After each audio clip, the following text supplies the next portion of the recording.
Good afternoon, everyone. This is Audrey with the Tech Council. I am very thrilled to be here today, and I'm always joined by Jonathan Kirsting. He's Vice President of all things media, marketing, and storytelling at the Pittsburgh Tech Council. Today is a great day to have a conversation about the arts, about cultural history, about the future, and I'm going to introduce our guest, Jonnet Solomon, in one moment. And I know that you are going to be really thrilled to hear about what she is working on and her own journey. So I really appreciate her joining us and taking the time today. But before we start, I just want to give a shout out to Huntington Bank for thanking them for being continuous sponsors and partnerships and caring about all the things that we care about at the Tech Council, making sure that Southwestern Pennsylvania is an amazing place for all people to do business, to build innovation and build the future. And today is part of the ecosystem in terms of what we find important, and that includes the arts. So anytime we get a chance, any of you who know me know that I'm pretty passionate about this. So it's thrilling to have an opportunity to talk and just exchange the discussion with our guests. Also, appreciation for 40 by 80. That's the wholly owned subsidiary of the Tech Council. It's our nonprofit arm. And 40 by 80 is the longitude and latitude of Pittsburgh. And in that space, we work on workforce development and entrepreneurship. So we've muted your microphones and we've made sure that there's an opportunity for chat.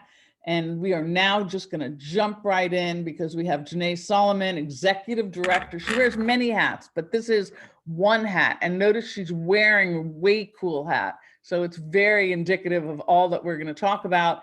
And she is the Executive Director of Steel City Arts Initiative, amongst some other things that we are going to dabble in. Hopefully we have enough time, Jonnet, to cover everything that we want to talk about.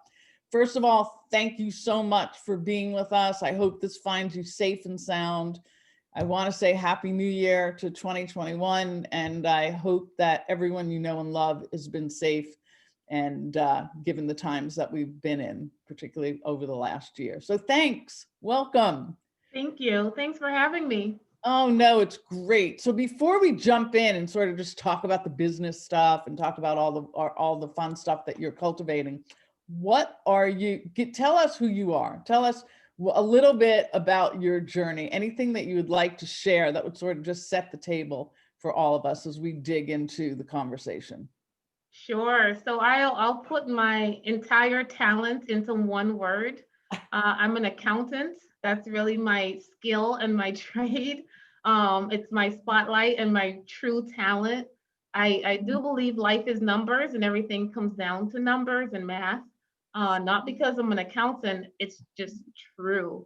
So around being an accountant, what's related to accounting is music. That's my second love and passion. My father is a musician. He's an inventor. He makes the steel pan. And so I grew up playing music and it helped me to be a better accountant. And so in a nutshell, I've been an accountant, I've been a musician and an educator. And that is how we have Steel City Arts Initiative. I've been teaching music here since 1994, which some of the faces I see look super young. So I started teaching in 1994 and I started my accounting firm in 1998. I no longer have the firm, but I still teach, and our goal here at SCAI, we call Steel City Arts Initiative, SCAI, is to use music and art to help children heal from trauma so that they can be active and productive citizens. So that's what I do now. Wow, that's a really bold initiative. And so, okay, that's fascinating. And steel drums, tell us a little bit about that. Just talk a little bit about your family. Are they native Pittsburghers? No, so we're from Guyana, South America.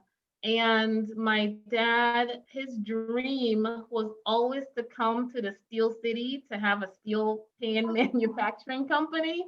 But when he brought my four sisters and my mom here, there was no steel. So because we moved to the Bronx and then we moved to Pittsburgh and there was no steel, my mom was like, okay, figure that out. We're not moving again. And we get our steel from Ohio. That's just amazing. So yes, so so you decided to start this organization, right? What was the premise of you So Steel starting City the Arts program? Initiative used to be called Young Men and Women's African Heritage Association. I am not the founder of this organization. I'm the executive director now. And how I came to be here is in 1999, around 2000, I purchased the National Negro Opera Company in Homewood. And our goal was to restore the house in order to teach music and art. And at the time, the foundation, Heinz Endowment, they said, start your programs elsewhere, and then we will figure out how to restore the house because it's two separate things. So Steel City Arts Initiative basically came from teaching art and music at the original organization to foster and homeless children. So we started teaching music and art, and our target population was foster children, homeless children, because we found that when they played music and they did art, and our signature program was called Rhyme and Release, where children would write their thoughts that they couldn't express into a rhyme and release it into the world. We found that they really found healing from that, and it helped them to discover who they are and were able to be that person. So that's how the organization kept going with the arts component, even though we don't provide foster care. Because at the time, the Opera House was not ready to house programs. It's not restored yet. So so you're located, you actually have a physical location, right? Where's Yes, the physical location? we're here on the north side on Boyle Street. Okay. And our organization really is funded by individual donations and lots of volunteers and great partnerships with businesses here on the north side. And so what kinds of programs are you running right now, given COVID and given some of the experiential work that I'm sure is an important part of your organization? So COVID has really changed everything. Initially, we were in the school, and then we were teaching here at our building. And then we tried to start our programs again with social distancing, but it just was not safe. So we're working with our digital partners like Dre Media and Studio Me to help us provide our programs virtually. So we're building our photography studio will be virtual, where the children can come and work with the teacher, but everything will be set up where the students can self-guide through the photography and video studio. And our music education program will also be virtual, and our rhyme and release program will be virtual, where the students can come into the booth, they can write, they can record in the booth, but the producers and the music teachers will be remote and on video. So we're going to put your website up there. What's the website? I want to put it out there. It's scaipgh.org.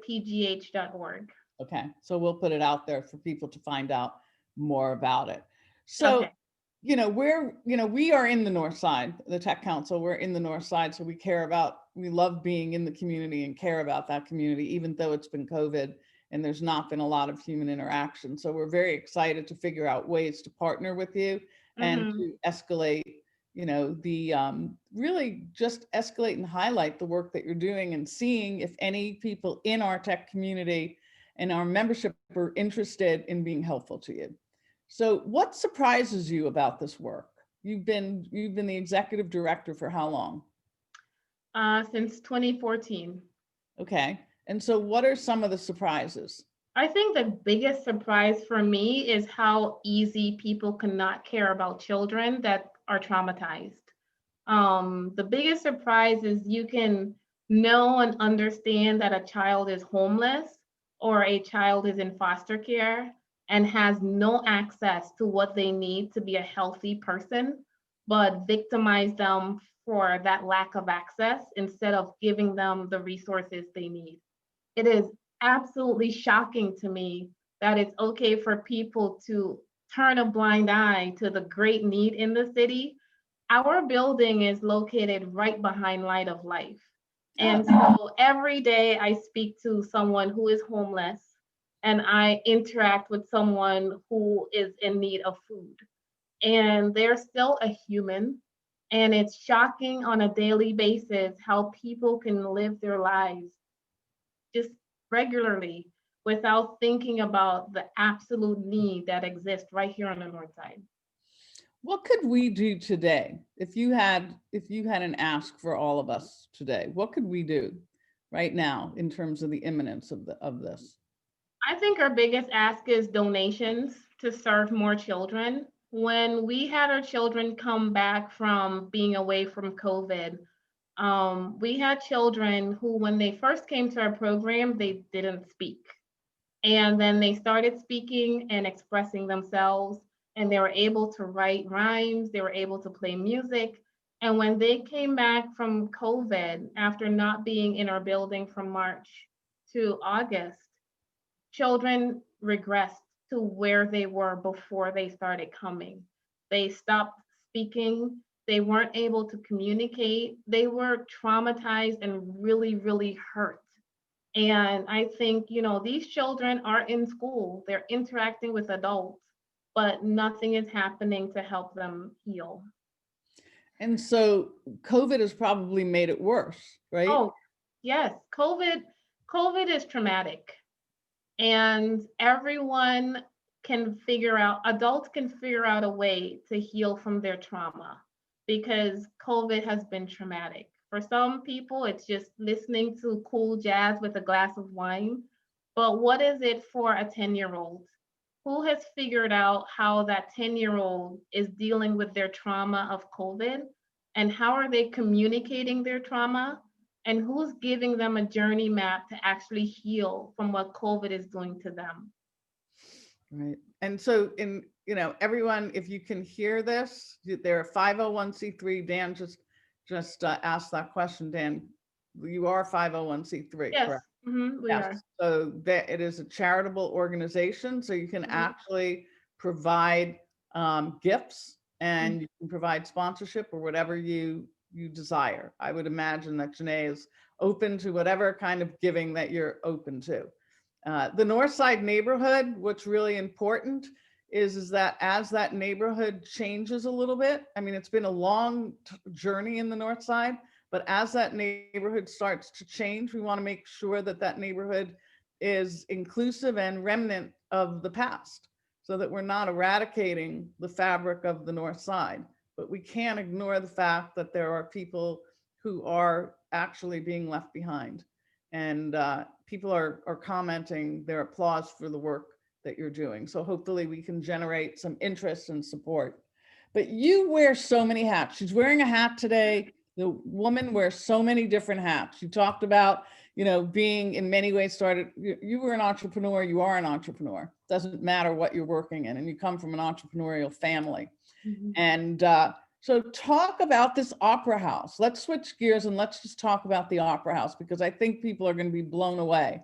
They need to understand the history of the opera house and they need to understand what you're doing. Absolutely. So the Opera House programming is what really led me to SCAI. From our feasibility study in 2000, we learned that access to music and art does help people. It helps children. It helps a community. If you think about what people have been doing during COVID, they've been exposed more to art and entertainment, whether it's Netflix, Amazon, any streaming music. It's how they're being entertained. That's how they're being healed. So we definitely needed to figure out how to have more access to music and art, which we've done. But with the Opera House is a Queen Anne style mansion in Pittsburgh, built in 1894. And the Opera House was owned by Woogie Harris, and he rented the house out to several people, one of whom was Mary Caldwell Dawson. And she started the National Negro Opera Company, which is the first in America here in Pittsburgh. But the house wasn't just known for the National Negro Opera Company, it was known because Woogie Harris provided housing for Roberta Clemente, When Roberto Clemente was recruited as a Pittsburgh Pirates, he had nowhere to stay because he was colored. And so Woogie Harris rented a room to Roberto Clemente. That's why he stayed at the Opera House. Roberto Clemente, Mary Cardwell Dawson, Teenie Harris, they all were at the Opera House. And it became a place called Mystery Manor because so many celebrities would stay at the house, come to the house, and have so much fun, but no one knew what really happened there. But I have pictures of the house where you can see Joe Louis staying at the house with Roberto Clemente, Lena Horne, Count Basie, all these people just in the living room playing music and having fun on any given day. So our goal is to restore that house, restore the history, bring the music and the culture and the diversity back to a space. So, I want to backtrack. I mentioned something about Dan Griffin, and Jonathan's going to manage some questions. Dan is actually been at the helm of the RAD, the Regional Asset District. You probably know them. Hopefully most people know about them. We'll put a link up, but he's saying, please consider applying for RAD funding. How about that? Okay. Okay. And so I don't know if that applies to the Opera House as well, Dan, but definitely in terms of Steel City Arts Initiative as well. So they're looking at impact and outcomes, and I think you've articulated both.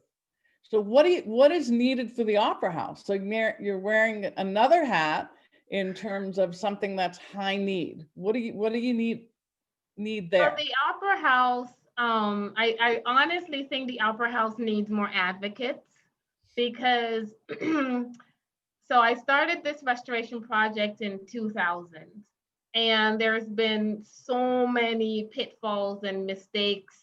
I think any entrepreneur or anyone who starts anything falls into pitfalls, and it's not a lack of not working with experts. We have hired experts, but it's just a lack of having enough advocates for people to think that the preservation and restoration of history in a structure is important.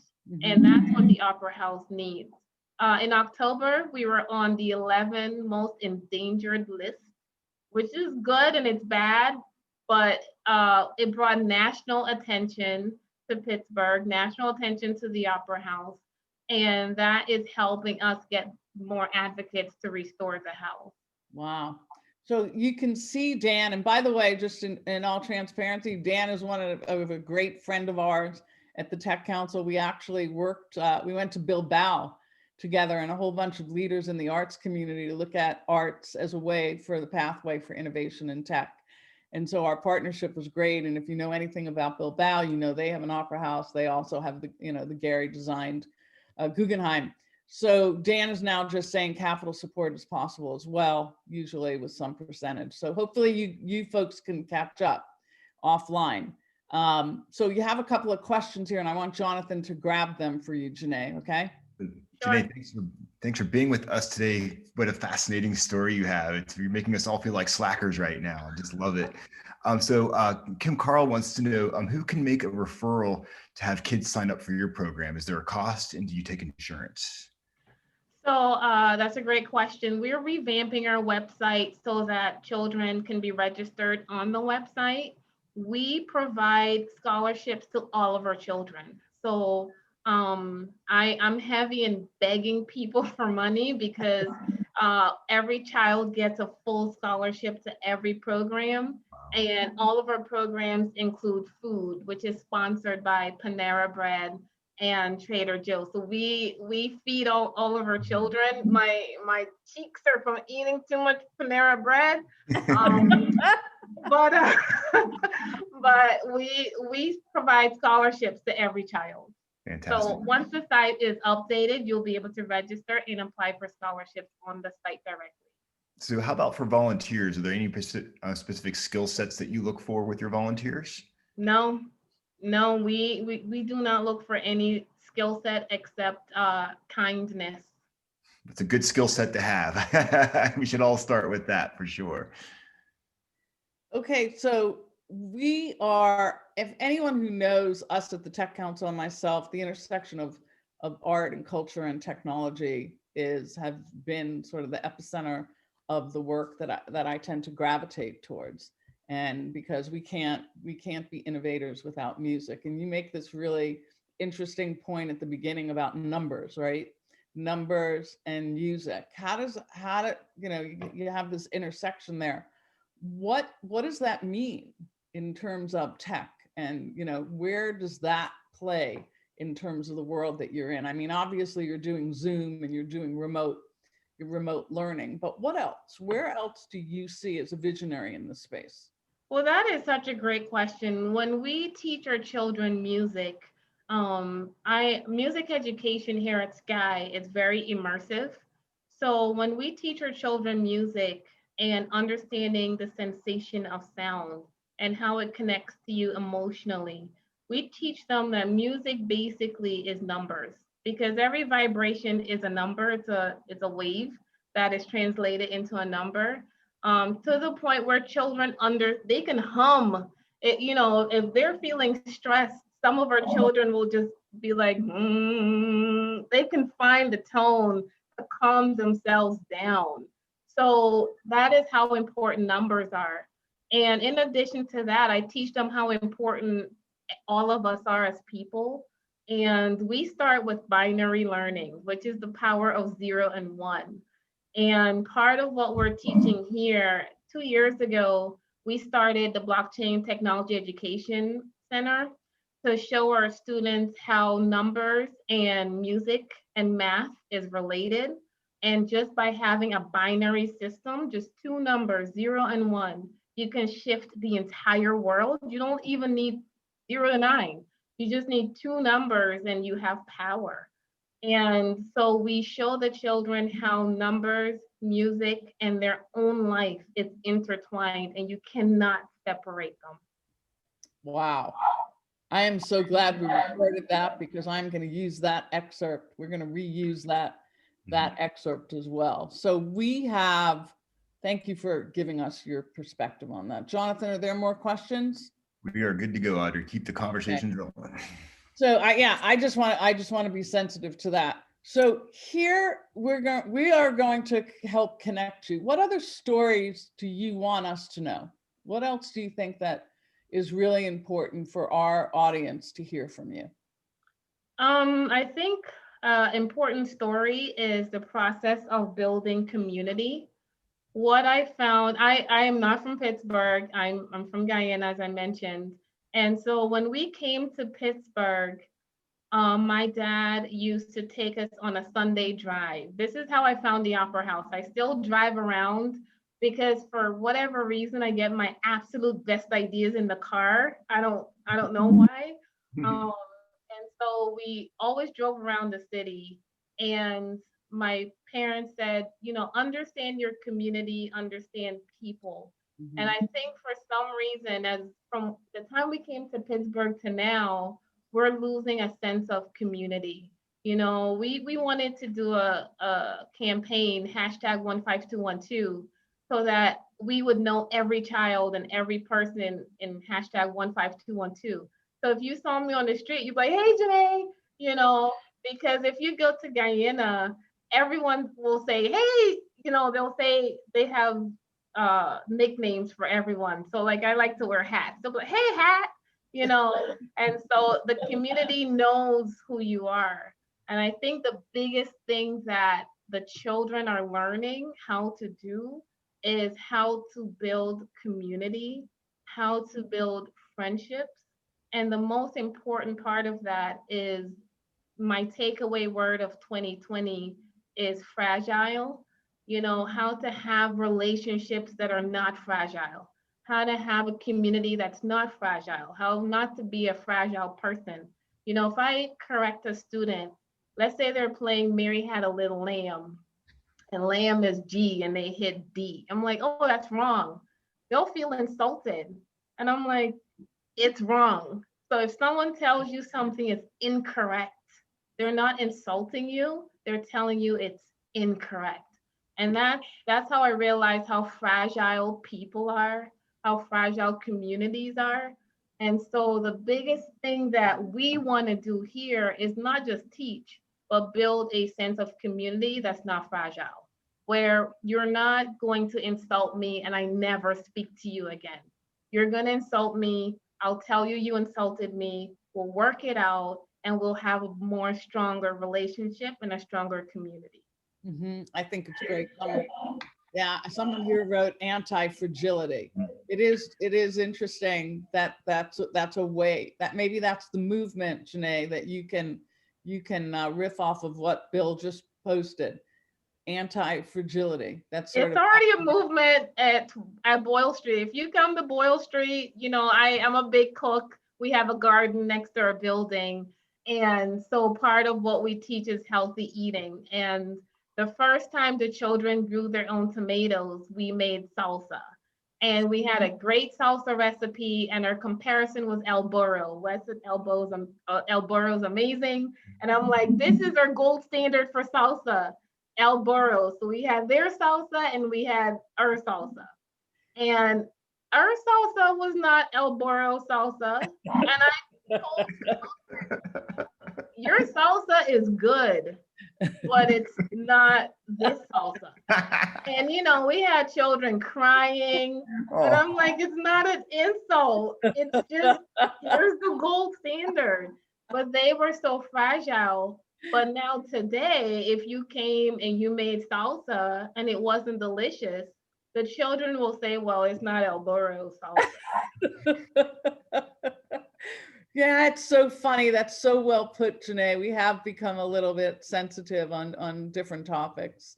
And so if we can start through food and music and, you know, dancing and steel drums and all the things that you and your family have brought to this city in that kind of energy, you know, I raise my coffee cup to 2021. I want to thank everyone for being on the call. This has been a delight, Jonnet. You are not going to be a stranger to us. And I see that Dan Griffin is actually saying, please call. How about that? Please Awesome, call. will do. And Let Diane know, though. Let Diane know, he said. Yeah, let Diane know.